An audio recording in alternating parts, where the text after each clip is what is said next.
দেখতে সিঙ্গারার মতন কিন্তু বানিয়েছি চিকেন সমোসা। বুঝে গেছেন তো কি বানাচ্ছি? চিকেন সমোসা বানাচ্ছি। তাহলে চলুন কিভাবে চিকেন সমোসাটা বানাচ্ছি তাহলে দেখে নেওয়া যাক।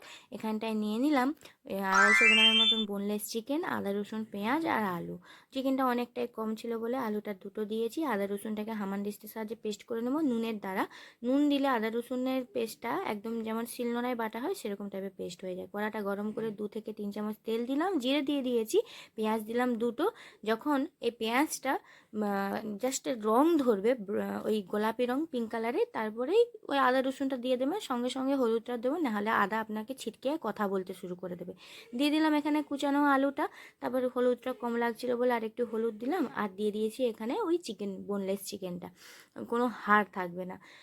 তারপরে আর মানে ওই ঢাকা দিয়ে নুন দিয়েছি, বলতে ভুলে গেছি, ঢাকা দিয়ে হতে দিয়েছি। এখানে মশলা করে নিচ্ছি, অন্য কোনো মশলা ইউজ করব না। সামরিচ, গোলমরিচ, এলাচ আর লং মনে রাখবেন কিন্তু, হ্যাঁ, এইটা অবশ্যই এই মশলাটা দেবেন, তাহলে অসাধারণ টেস্ট হয়। 2 বাটি ময়দা নিয়ে নিয়েছি। চিকেন সমোসা করবো আর আটা মাখবো না, সেটা কি হয়? এখানটায় 1 মুঠো সুজি নিলাম। 2 বাটি আটার সঙ্গে 1 মুঠো সুজি, তেল, নুন, চিনি, একই ইনগ্রিডিয়েন্ট। ওই লুচি করার জন্য যা লাগে শুধু এক্সট্রা দিয়েছি ওই সুজিটা। ব্যাস। এখানে চিকেন সমোসার মানে এমনিতে বেসিক্যালি চিকেন সমোসার যে মানে ডোটা হয় সেটা মানে অনেকটা পরিমাণে তেল দেয়, তবে অনেকটা পরিমাণে তেল দিলে কি হয়, 1 থেকে 2টো খাওয়ার পরেই না মানে গাটা এলোতে শুরু করে। যদি আপনারা বাইরের বাইরের সিঙ্গারা খেতে পছন্দ করেন ওই রকম টাইপের হলে, তাহলে বেশি পরিমাণে তেলটা আপনাকে ইউজ করতে হবে, যেন মুঠো হলে ওটা মুঠোই থেকে যায়, খুলে না যায় মুঠোটা মানে আটাটা। অল্প অল্প করে জলটা দিয়ে আমি বেশ মাখিয়ে নিয়েছি। খুব শক্ত করিনি, খুব নরমও করিনি। এখানটায় আমি দেখে নিচ্ছি ভিতরে যে এটা হয়ে গেছে নাকি সিদ্ধ। আমার বর এখানে হেল্প করছে, দেখুন।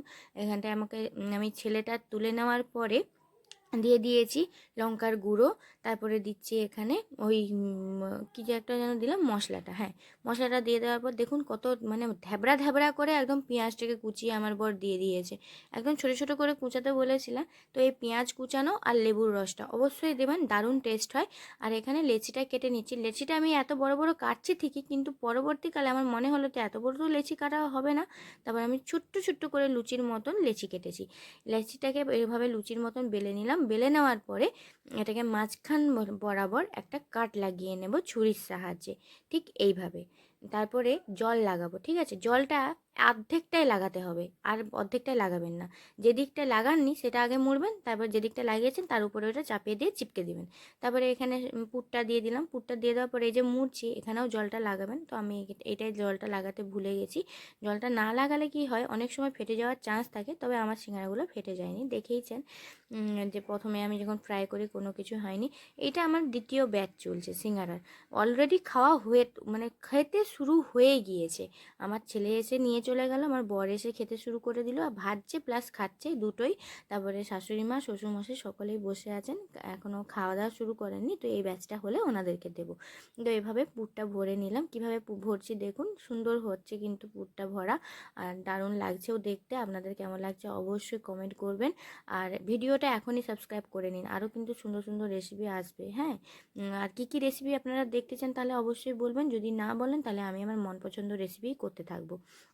তো এখানটায় আমি তেলটাকে বললাম না যে আগে আমার একটা ব্যাচ অলরেডি ফ্রাই হয়ে গিয়েছে। তো এখানটায় আমি তেলটা অলরেডি আমার গরম ছিল, লো টু মিডিয়াম হিটে ভাজতে হবে, খুব হাই হিট করবে না। হাই হিট করলে সঙ্গে সঙ্গে উপরটা পুড়ে যাবে আর ভেতরটা মানে আটাটা কাঁচা রয়ে যাবে। অলরেডি তো পুরটা সিদ্ধ আছে, ওইটা আর সিদ্ধ করার কিছুই নেই। তো এরকম সাইজের আমি মানে মুড়ছি আর আমার বর হেল্প করছে। তো আর একটা ব্যাচ করে নেব। এ থেকে 2 থেকে 3 বার থেকে 4 বার মনে হয় আমি করেছিলাম এই স্ন্যাক্স রেসিপিটা। তো কেমন হয়েছে স্ন্যাক্স রেসিপিটা অবশ্যই বলবেন। আর বাড়িতে ট্রাস্ট মি দারুণ টেস্ট হয়, অবশ্যই করবেন বাড়িতে এভাবে ট্রাই, তাহলে অসাধারণ লাগবে, জাস্ট বাউওয়ালা রেসিপি। অবশ্যই বাড়িতে ট্রাই করার পরে আমাকে ছবি যদি পাঠাতে পারেন পাঠাবেন, আর কেমন হয়েছিল সেটা অবশ্যই বলবেন, ঠিক আছে? তো আসবো আরও একটি ভিডিও নিয়ে। আমারও দেরি হয়ে যাচ্ছে, খিদে পেয়ে গেছে বলুন, আমাকেও তো যেতে হবে, খেতে হবে। তো আমি এখানে খাওয়া দাওয়াটাও এবার শুরু করব। তাহলে বলবেন কিন্তু কেমন হয়েছিল, হ্যাঁ। টাটা।